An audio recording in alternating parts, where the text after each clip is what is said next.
So we are live on TikTok and Facebook, YouTube, all the plant channels here. We are going live. Sorry for the lateness. Got caught up with some other stuff I had to deal with. So apologize for being late. Should be an interesting call today as I have two brand new puppies down here at my feet and they're a little rambunctious. So should be a little interesting live that we have going on. So today we're going to be talking about, this is Q&A time. We're also going to be talking about effective communication, how you can use effective communication in your business to provide better service for your clients as well as for your employees, how to be better at communicating. A lot of people, not just contractors, a lot of managers, a lot of owners, a lot of executives struggle with effective communication. And this is, we're going to kind of highlight some of that stuff. So if you have any questions, guys, about anything in your business, let me know. I'm looking down at my dogs here. They're attacking each other. So if you hear some growling, barking, all that stuff in the background, it's because my puppies are down here trying to kill each other. But yeah, if you have any questions about business, go ahead and throw them in the comments and we will attach those and answer them for you. And I have a call. No, we're good. All right. So we can go a little long if we need to. Sorry for the late start. So effective communication for contractors or anybody for that matter. What does that mean? Well, there's lots of different, I call it effective communication. There's some people call it executive communication. It can also be leadership communication. And there's lots of different thoughts and ideas behind communication. But really at the end of the day, effective communication needs to have a few things for it to be effective. Okay, don't chew on the electrical cord because you might shock yourself. They're down there chewing on the electrical cords. This will be interesting, guys. This is going to be an interesting call. So some of the things that you need to do when you're communicating as contractors, as busy business owners, what we do, this is what we do and the outcome we expect. So what we do is, so let's say there's some type of communication we need to have with our employees or with a customer, and we're busy. So maybe we're driving down the road, maybe we're in something, employee calls or texts, hey, I got a problem, I need your input. What we do is our mind is, I don't have enough time. It's gonna take too much time to reply with a well thought out response. So I'm just gonna respond super quick. And so we do that, but what ends up happening is we respond super quick with a text or a message that does not have all of the information that they need. Okay. And so what ends up happening is now you field more questions. So let's say your guys are out in the field and they're working on a job and they have a question about where a wall is supposed to be located. Maybe you're doing a bathroom model and there's a knee wall that needs to be framed up. And they're looking at the plans or whatever you have and it doesn't quite make sense. So they text you and they say, hey, Brad, I got a question about this knee wall. How far off of the wall is it supposed to go? That's their question. How far off the wall is this wall supposed to come out? Now, that could mean multiple things. Like they didn't do a very good job of effectively communicating their question. Are they talking about like the length? Like how long is the wall supposed to be? Or is it how far, parallel to the other wall? Is it like how far out that way? We don't know. But if we just respond and we say it's 48 inches, if that's our response, it's 48 inches off the wall. Now we're thinking 48 inches off the parallel wall. They're thinking 48 inches away from the wall, like length of the wall. And now you have a miscommunication. Or if they have that, if they're able to recognize that doesn't make sense, the next question is, are you talking about 48 inches long or 48 inches off the parallel wall? And then you have to follow up with another question. No, it's 48 inches off of the parallel wall. Okay, that problem solved. And then they start to lay it out and they go, well, wait a minute, is that a frame dimension or is that a final dimension? Is that a rough dimension or a finished dimension? Is it 48 inches, stud to stud, or is it 48 inches drywall to drywall? Well, now I got to ask them for clarification on that, or maybe they don't ask you, and you're telling them it's framed, and they're thinking it's drywall finished.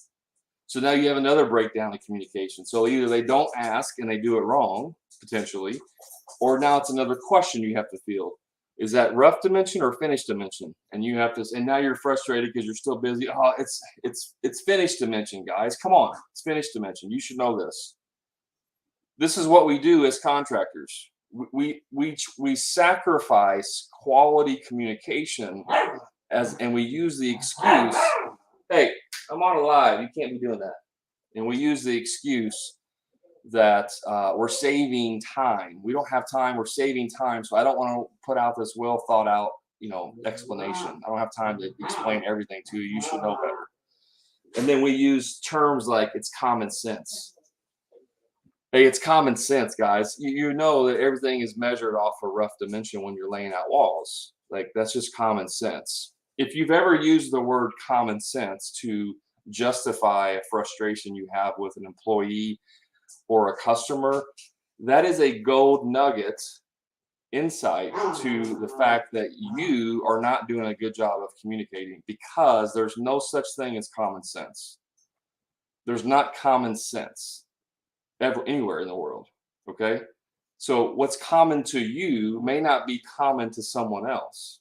And a lot of us, you compound that with the idea that a lot of us have the curse of knowledge. What's the curse of knowledge? The curse of knowledge means you've been doing something so long and you're so proficient and it's just second nature to you. You don't even have to think about it, that we automatically assume that other people have the same level of knowledge that we do, when in reality, they may have never done that before. And you may say, well, this guy's been framing for 20 years. How does he not know that? Maybe he worked for the same company for 20 years and that's not how they did it. Maybe they did it differently, but his reference point is how they did it for 20 years and that's how he does it. It's not common sense. It's common sense to you. It's not common sense to your employees or your customers, right? So effective communication is more about giving more information. It needs to be clear and concise. It needs to remove any roadblocks that they may have. What's a roadblock? I'll get to that here in a second. Let me skip past that. And you cannot assume any common sense. So the proper response to, hey boss, where's this wall go, would be something like this. It's 60 inches long. It's 48 inches off parallel off the wall to the right or the north wall, and that's going to be a rough dimension. Like, that would be a proper type of response to that question. Why is that proper? Because now it removes all questions or doubt, right? It's clear and concise. These are the things it should be doing. Now, that doesn't mean that there may not be follow-up questions. Maybe there's a little bit still more they need to have clarity on. But I'm not going to make the assumption that they know it's a rough opening, that you're measuring off the rough opening. Excuse me. I got like something in my chest. I don't know who that is. OG Ms. Sassy, OGM Izzy. I can't even say your name. I used to complain all the time to my wife. I'd come home from work. We're sitting at the dinner table. How's your day? Oh, it's terrible. The guy screwed up. Cost me $500. What happened? Well, I told them that, they needed to install this or they needed to build that or whatever it was. And they did it wrong. Like, they did it completely wrong. We had to tear it out and redo it. And she'd say, well, but did you tell them? Because I would say, it's common sense, dear. It's common sense. Everybody knows you do it this way. Yeah, but did you tell them? Did you actually tell them? I said, well, no, I didn't tell them. It's common sense. She would say, well, then it's your fault because you didn't tell them how to do it. You're assuming that they know based on your experience and your knowledge. I don't know my knowledge of anyone else. I don't know what they know. You could have two contractors that are in the exact same trade that do it completely different. And if they work together or one works for the other, they're like, what are you doing? Like, that's not how we do it, right? It's because it's not common sense. Now, we can have semantics here. We could say, like you only read the tape measure one way. I mean, I would probably agree with you. Like an inch is an inch, a half inch is a half inch, quarter inch, so on and so on. Like those are some things that are standardized, if you will, and it would be common sense. But if you're, I come from a finished carpentry background, so hey, stop it. Everything comes, when we measure stuff, we always measure in inches. I don't ever measure feet plus inches. It's 172 inches and a quarter. It's Wilson Fisk. I know there's a joke there, but I don't know what that is, John. You have to explain that to me. I'm familiar with that term, but I can't place it right now. Anyways, we would measure in inches, 176 inches, right? That's just how we measure. It's easier, so there's no confusion. Hey, stop it. Stop it.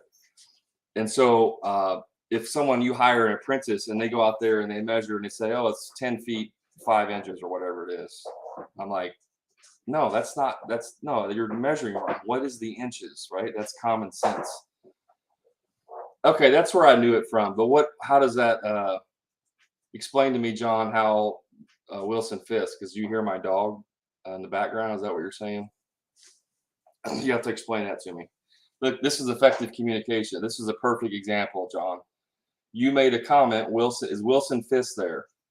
And maybe you thought that I would know who that is, and I know you're making a joke. I'm just going to play on this here. So John made a joke on Facebook, and he said, is Wilson Fisk there?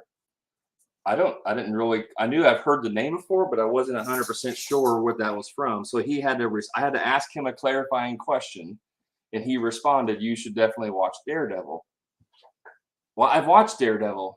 I've watched that. I know what it is, but I'm not getting that connection. So this is just a very basic and simple example of like communicating.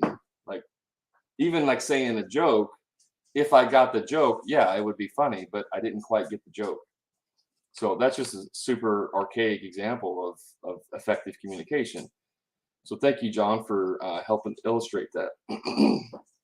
So that's really the main thing. So what's a roadblock? I knew this was going to be a problem with my dogs. They just woke up, so they're like super crazy right now. What's a roadblock? In our training that we do with the contractors, we teach them to pre-qualify people over the phone. We have them send us pictures of their project, and we get on the phone call and we ask some general questions to get an idea. We go through our discovery call. And so a lot of times somebody will call in and we have to explain to them our process. And we say, well, we do things a little bit different. We start with some pictures, blah, blah, blah, blah. And so a lot of times we have to get pictures from them. Okay. So if I explain this process, if I'm answering the phone, or if an office manager or salesman or whoever is answering the phone, and they say, yeah, we would definitely love to give you an estimate on your project.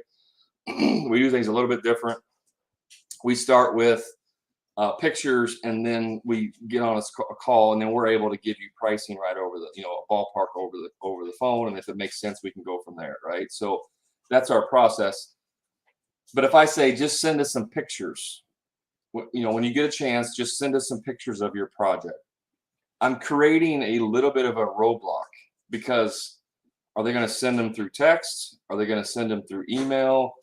I'm requiring them to actually submit the pictures, right? And it's like an extra hurdle they have to go through. So that's creating a roadblock for them. The way you eliminate that through communication is, hey, send us some pictures. If you'd rather do text or email, let me know. And I'll say, well, I can email them. Great. What's your email? This is, okay, I just sent you an email, and it's, it's coming from here. All you have to do is reply to this email with your pictures. So now I've removed the roadblock of having to submit the pictures to me. Or if it's text, hey, what's your cell phone number? Okay, I'm texting you right now, blah, blah, blah. All you got to do is respond to this text and with your pictures, and then we can schedule a discovery call. So that's an example of like removing roadblocks, and you can do that for your employees too. One way you can remove roadblocks is by like giving them more information. Obviously, if you're giving them, if they're doing a bathroom remodel, stop. If you're doing a bathroom remodel, you may have plans, right? Like the plans help remove the roadblock of questions, but you may need to add additional information. So here's what I want you guys to do. This is your action steps, homework. In the next week, when you're communicating with someone, whether it's your spouse, your employees, or your customers, or even the lady at the checkout counter or whatever, if you communicate with them and they ask you a follow-up question of some kind, or they state some type of objection or a roadblock, make a mental note of that and then use that to further develop your communication skills.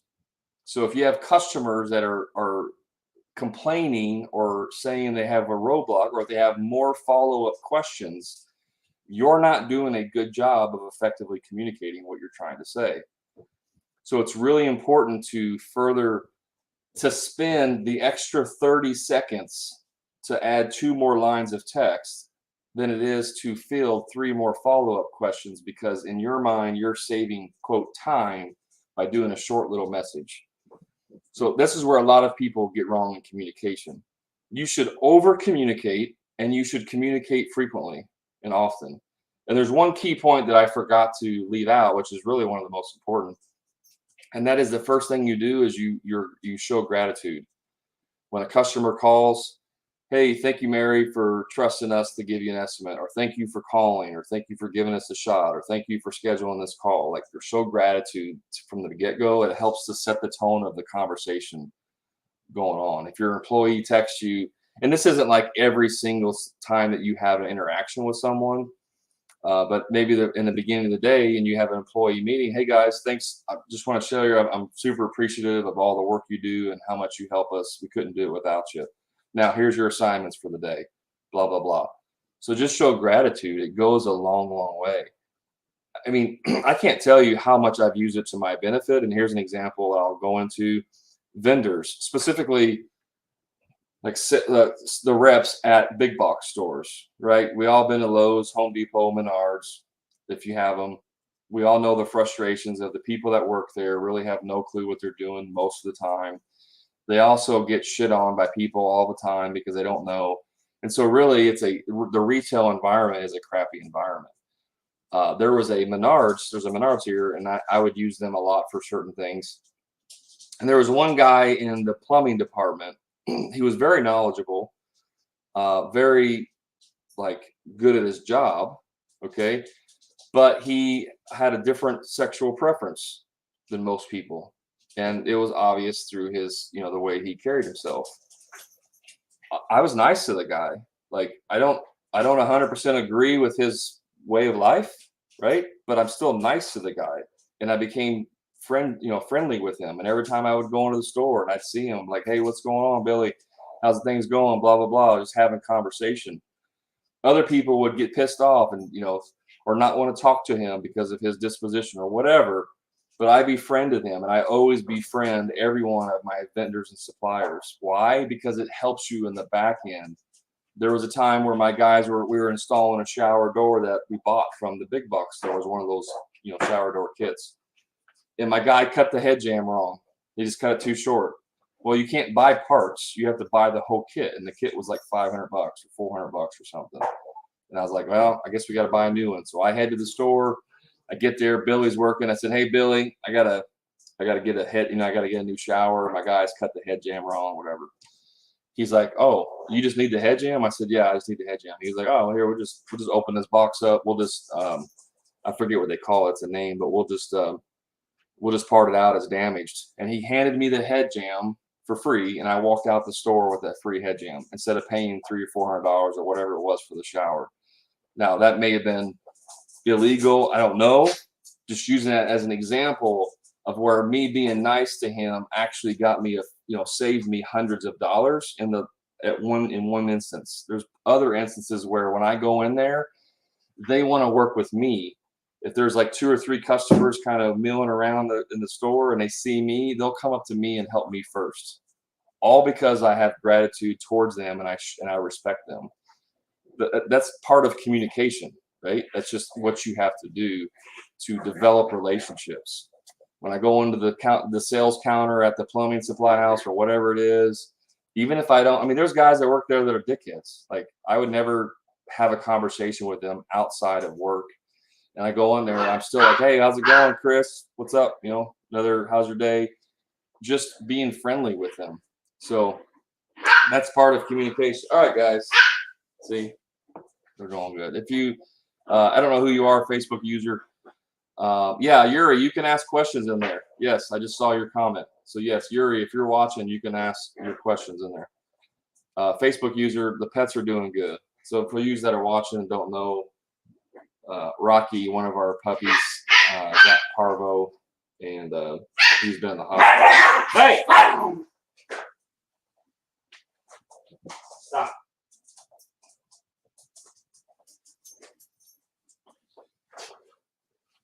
Here they are. Here's the culprits. Yeah. You guys are disrupting my life. This is Rocky, and this is Cookie. Cookie dough and Rocky Road ice cream. That's the two loudmouths. They're long-haired miniature dachshunds. And this is mini corn dog with ketchup. This is our older 8-year-old dog. Mini corn dog with ketchup. She's in here trying to regulate them. So, questions you guys have for me? But yeah, the dogs are doing good, as you can hear and tell. So what questions do you have for me about business, sales, marketing, systems, communication, mindset? I'm here to help you with anything that you may need help with in your business. So let me know.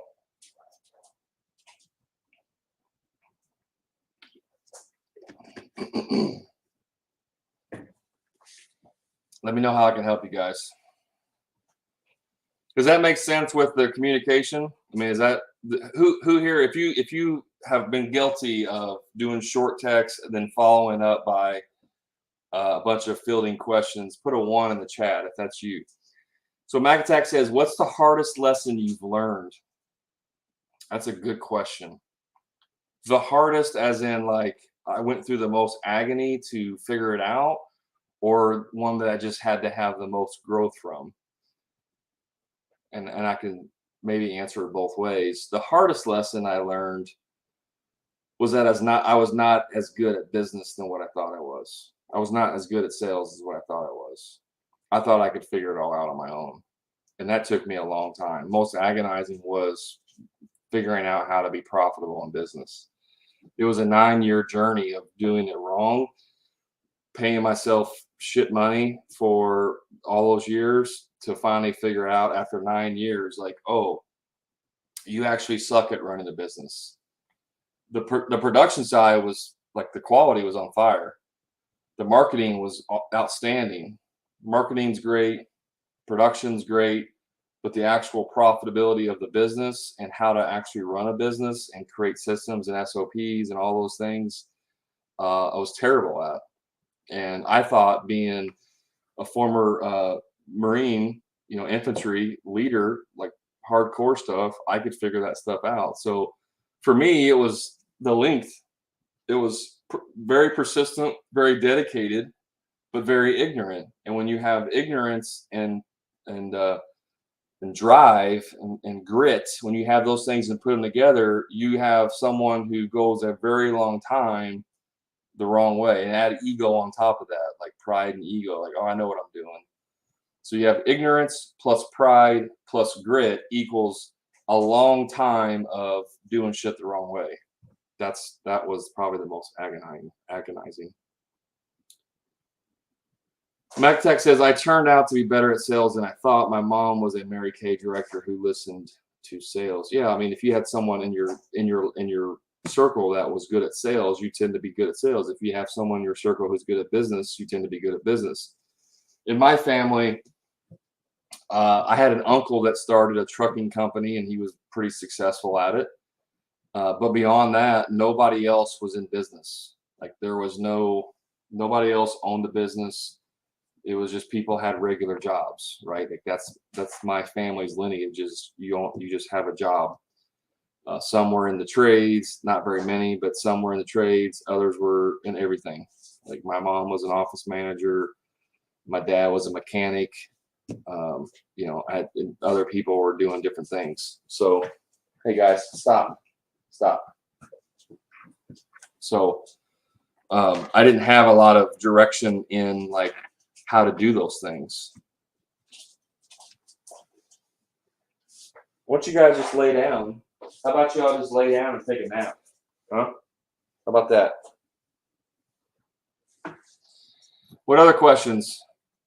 Yeah, your dad's a mechanic. I think a lot of people that have those that are, you know, it's mechanics or mechanical aptitude, right? Like how good are your stuff? So I think those mechanics and the trades kind of go side and side or hand in hand. My dad was also kind of a jack of all trades. You know, we would, if we needed a new roof, we would do it ourselves. If we needed to replace some siding, we would do it ourselves. Like we were all self-sufficient there. It kind of hurt me though, because when I started my business, my dad is very, he's a wheeler and dealer. Like everything's got to be a deal. And so like if he was going to buy something, the guy was selling something for $250. I mean, he would like beat him down and get $50 off of it and buy it for 200. That's just how my dad is. And so when I started my business and I told him, hey dad, I'm starting out, I'm charging $40 an hour. His first thing he said was, you can't do that. That's too much. You're ripping people off. And I was like, no, it's not. I'm not ripping people off. But that head trash is still there. And it took a long time to get over it. When I left my business, I was charging $100 an hour. So it took a long time to realize the fact that I could charge more. MacTac says, that's how I think I transitioned from residential to industrial. Yeah, I mean, those, you know, they're all different things. Commercial, industrial, residential, you know, lots of good things to it. Business overhead. What do you mean by that, Toko Locus? If that's how you say it.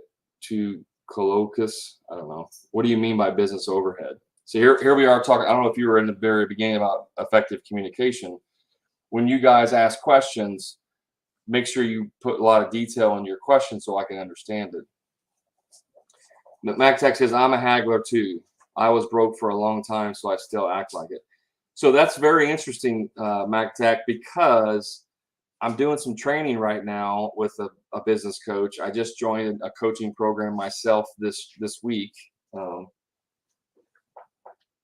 I paid, what is this? Oh, they're getting into my stuff. Hold on, guys. Hold on. Hey, you guys stop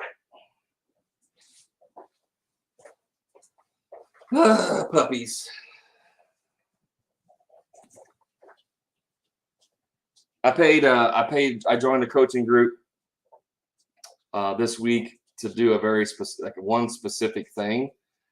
And I paid $6,800 to join this group. It's a 13-week course. It's only for 13 weeks. It's $6,800. I invested in that because I know the return is going to be worth it. Travis, did you just get on here because you missed the dogs, man? I just showed them on here. I know you keep wanting to see my dogs. You just missed them. If you just joined.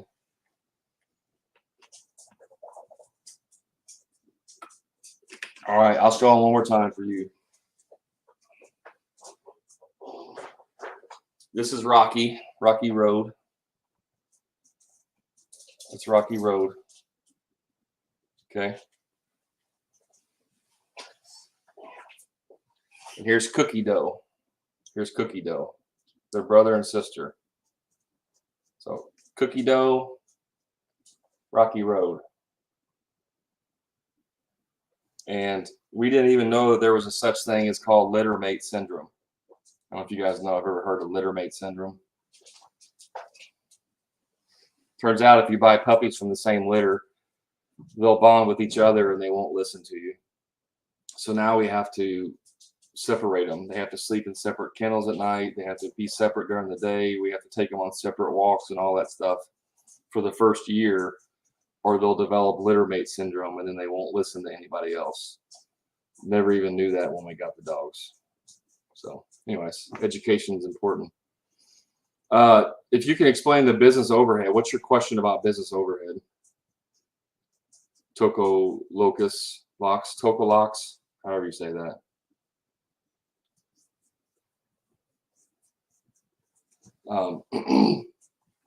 Anyways, where were we? You guys have questions?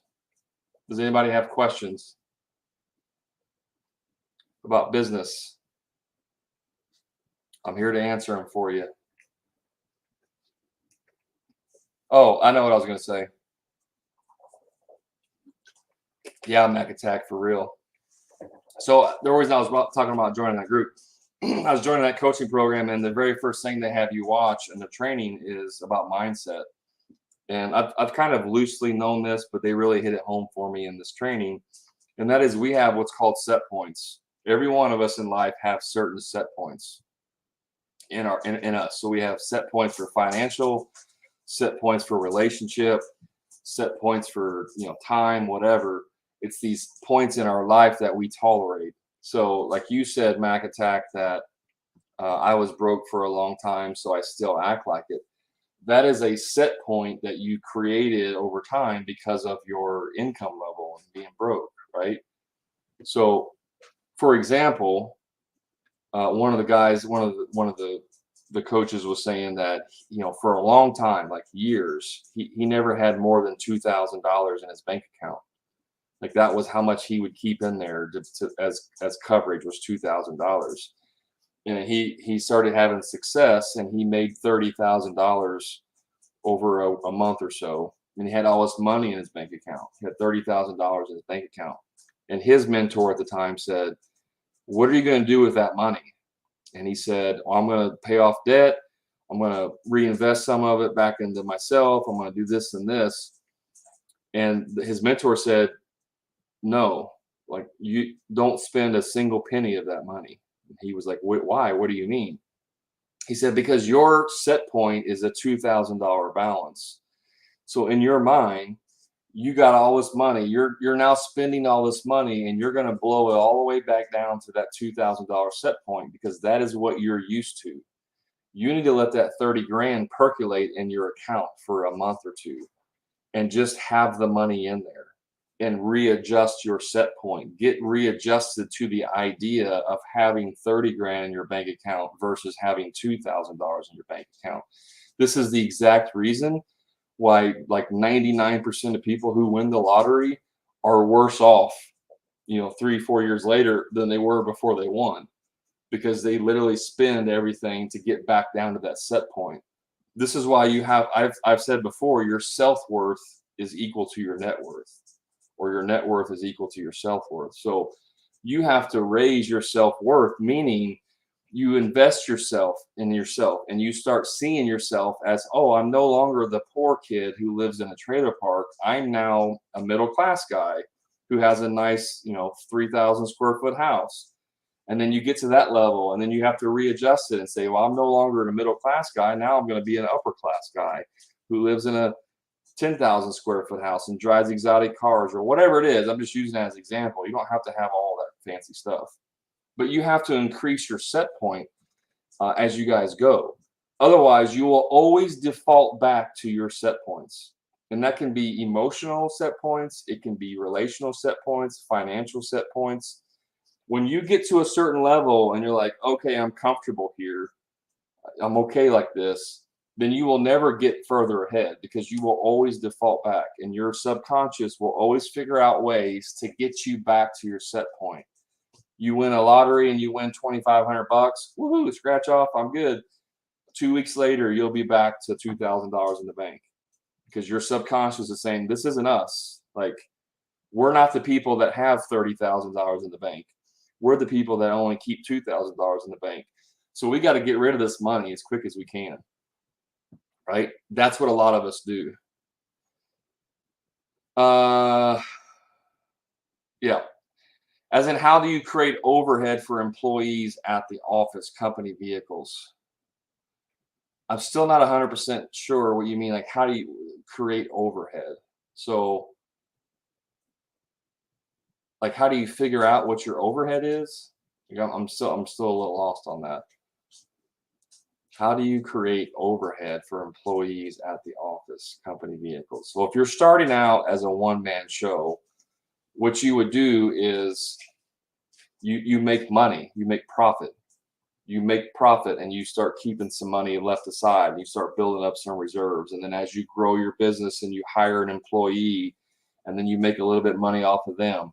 And as you grow your business, you start to grow your gross profit, which in turn grows your net profit. And with your net profit is what you can, or not really your net profit, sorry, with your gross profit is where you can see how much room you have in your overhead, right? So you have to grow your gross profit first in order to have more room to add expenses. Hey, stop it. To have expenses in there. So you don't like sit down and say, oh, I want to have an office manager and I want to have a sales manager and I want to do this and this and this. And so that's going to cost me $75,000 a year. Now I need to go and see if my business can support that. So like you add on those things as you need them. So it's a grow as you need type thing. So I'm not 100% sure what you mean by the overhead portion of it. Obviously, if you're going to hire like workers, you have to have enough work, but you also have to have enough money. Hey, you guys, stop it. Stop. All right, I'm separating you. I still act like I'm broke. I don't want to let go of my hard-earned money, so I haggle. Yeah, but Mac Attack, that actually hurts you. Like you self-identify as a haggler, as a cheap guy. Like you should be willing to give money away. Like you should be, instead of haggling, and I'm not saying there's anything wrong with haggling. I'm not saying anything wrong with getting discounts. There's nothing wrong with that stuff. But people that are like very successful, they don't try to haggle, like beat people up on price to save money. They invest money in things that are going to make their life easier or better. Like that's it. Like it's this, I want this sports car. It's $250,000. Okay, here you go. They don't say, oh, well, I'll buy this $250,000 sports car if you knock 10 grand off. Like most people don't do that. It would be an insult to the dealership. So that it's just a mindset. It's a very little mindset thing. We got Jim's in the house. What's up, Jim? Thanks for jumping on here. Yeah, I love Jim's videos too. They're very entertaining. What else we got? Any other questions you guys have for me? We've got about 10 minutes left. Let me know. I need to go right over here real quick. Let me know what questions you have.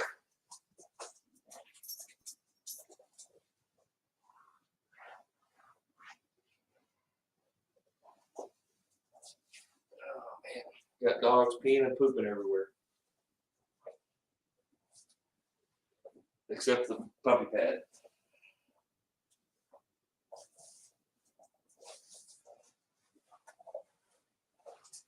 I knew this was going to be a little difficult, but we tried it.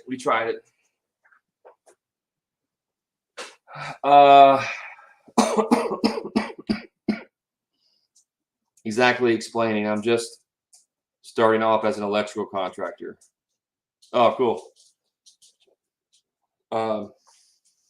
Yeah, I mean, are you a one-man show? Do you have employees yet? Or you said you're just starting off? Are you doing residential, commercial, electrical? I mean, industrial? I think you may have already said that. Did you say you switched from? No, that was Mac Attack said that. Anthony says, how do you purchase a new work truck when only in business for a few years? Okay, so you probably weren't in on the first part of the conversation, Anthony, but this goes back to effective communication. What do you mean, how do you purchase it? Like you go to the dealership and you buy it and they give you a loan. Like this is why effective communication is important. Like be specific, be concise, and be clear about what you're asking. I don't know what you mean by how do you purchase a new work truck? Like, how do you get approved for a loan? How do you afford it? I just don't know what you're asking. So Toko, you're a one-man service for now.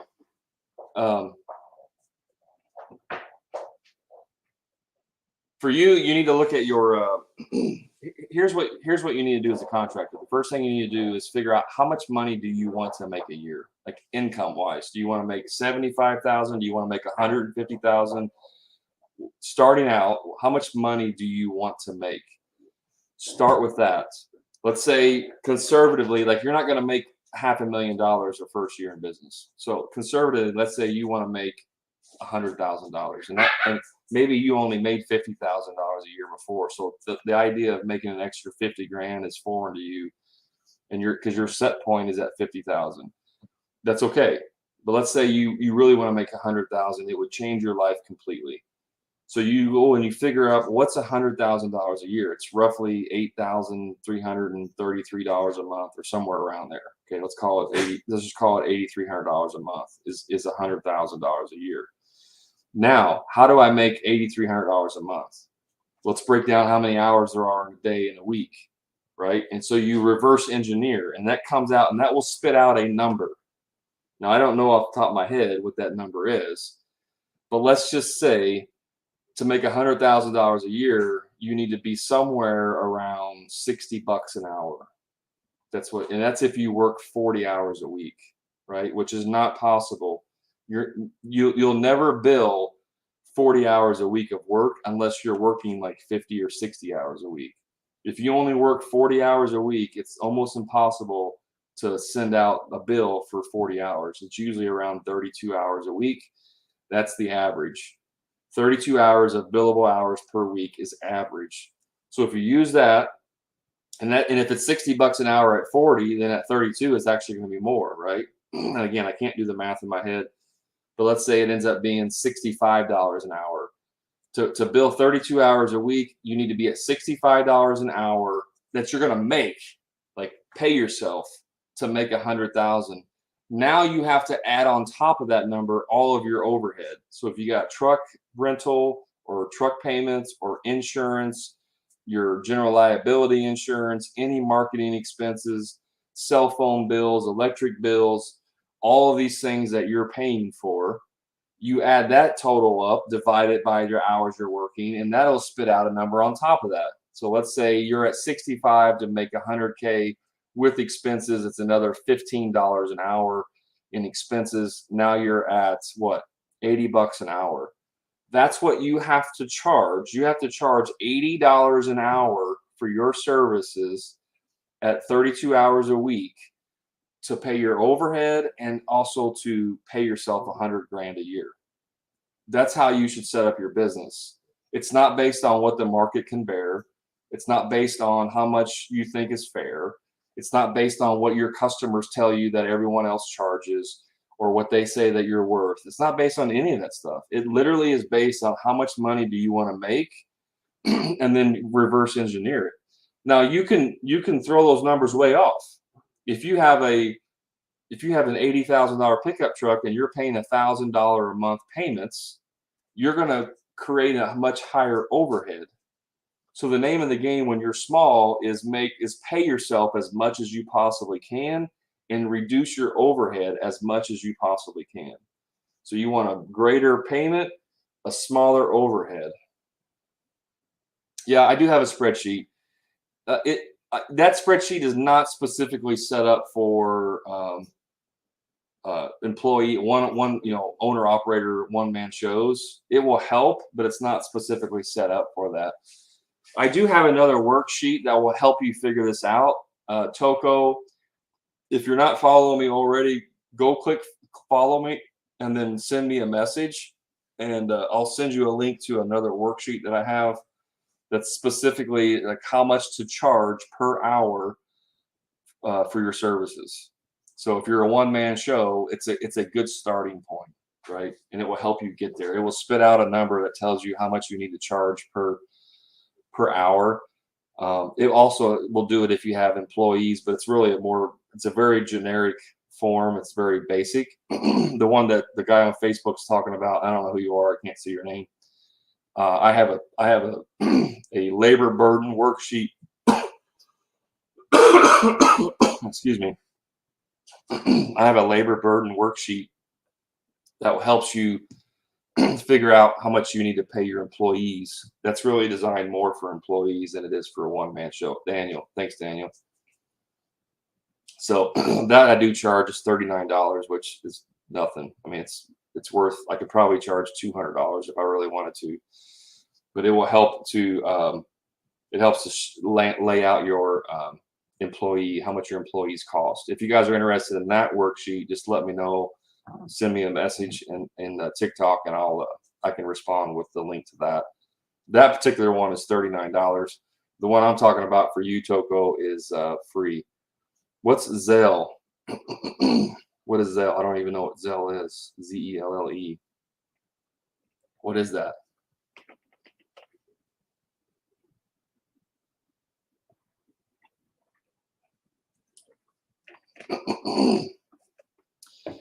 Anthony, trying to show proof of P&L statements. I would go to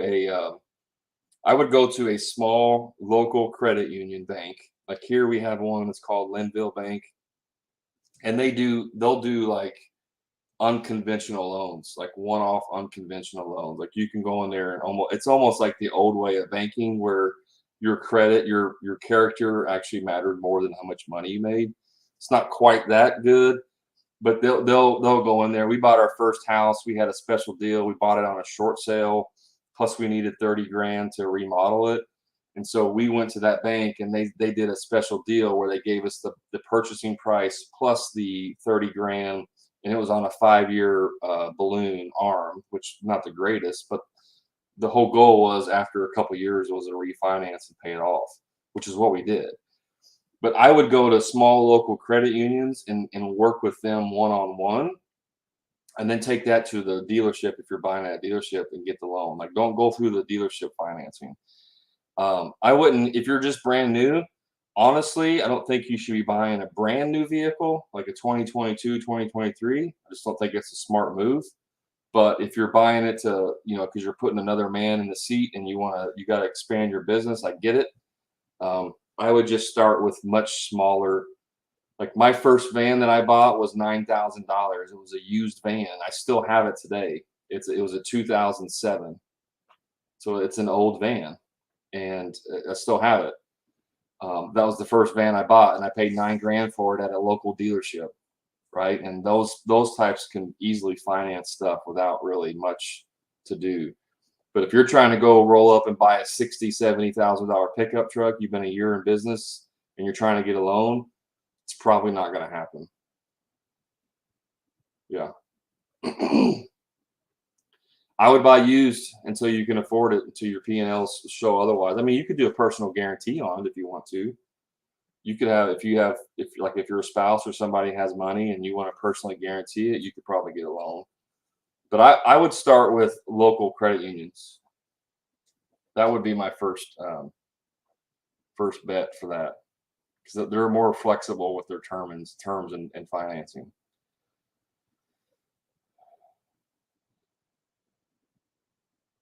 I don't know, Toko. I don't know what Zelle is.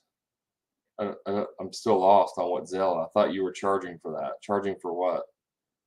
I don't even know what Zelle is. MacTech says an old business owner told me vehicles and equipment should pay for itself in the next one. And Daniel says, if at all possible, do not go into debt. 100% agree with Daniel. I did that wrong. When I first started, I was by myself for a year. Second year, I'm like, I got to get off the tools. So I was trying to find people. I found a part-time guy. He was working for me. That was okay. And then I was ready to upgrade to a full-time guy. And he started working for me, but it was complicated because I had all the tools in my trailer and my truck, and I need to leave him on the job sometime. I didn't have tools, so I'm like, I need another vehicle. I need another vehicle and put tools in there. And so I went out and I bought that $9,000 van, and I had some credit cards, and I spent like $2,000 on buying tools for that van. And And then I needed truck boxes and a ladder rack for my truck, or truck boxes. So I, went and spent another $3,000 or $4,000 on that stuff. And so I had 2 credit cards and a vehicle payment, and it literally killed my cash flow.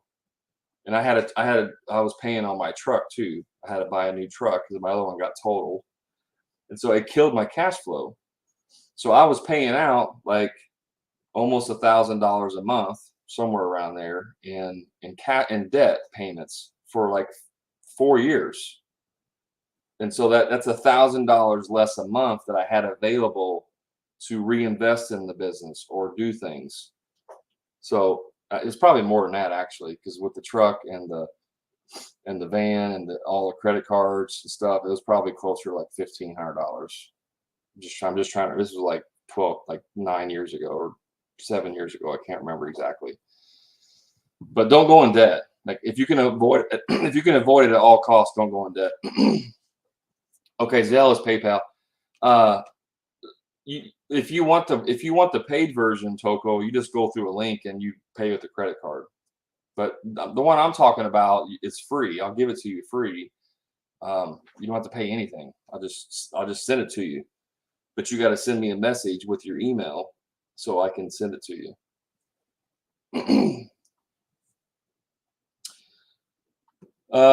So yeah, guys, we're gonna kind of close it down there. I don't see any other questions coming in. I hope that I answered everybody's question and didn't miss any. Reach out to me if you want that worksheet. Anthony says truck and trailer are paid off, but need a bigger trailer and then truck to pull it. Maybe you do. I don't know anything about your situation. If you definitely need that, then and it's going to increase your productivity, which is going to increase your profits, then I would possibly do that. But because I got into this trap, don't get into the trap that you need to make more money by being more efficient. That is a lie. Efficiencies are a bottom of the funnel activity. It's a bottom of the funnel profit metric. The top of the funnel is what you sell the job for. So if you want to make more money, it's simply charging more, and that's it. There's no other way to do it. You charge more.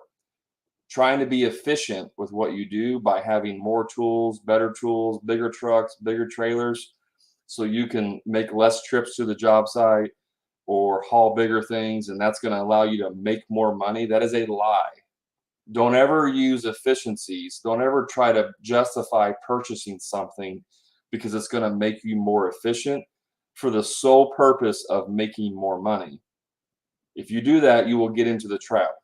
I'm not saying there's anything wrong with increasing productivity. That's great, but only after you maximize your profits. If you're not getting 50% gross profit on your jobs right now, you're not allowed to go spend money on more equipment.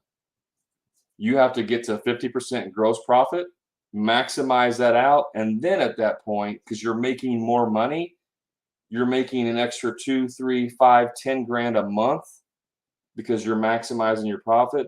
Now you have money that you can just go buy your equipment. Or if you're going to lease it, you can go do that without a problem. This is where a lot of contractors get screwed. This is super important. Don't get stuck in the lie that efficiencies are going to make you more money. Efficiencies are the cream of the crop after you've maximized your profits. The worksheet, Ruben, just follow me on TikTok and send me a message. Okay, I'll respond to your message. So, all right, guys, appreciate y'all jumping on here, and also if you're watching this, I usually reach out to the people that watch the live, and the top 10 people, and I'll send them a message. So if be able to connect there. If for some reason you follow me and I don't, because I have to follow you back to see your message, I believe. If for some reason it doesn't work, all you have to do is just pick any of my videos on my TikTok platform and just comment on there and just be like, hey, I'm trying to reach you. Can you follow me? And I'll see that and I'll follow you if it doesn't work. You can also just email me directly, info@hammerandgrind.com or hammerandgrindpodcast.com, either one. info@hammerandgrind.com or Hammer and Grind Podcast. Either one of those, you can send an email to me. So, all right, guys, thanks for watching. Appreciate y'all. Have a great weekend. Maximize your profits and just keep killing it, man. Keep working it. So, thanks.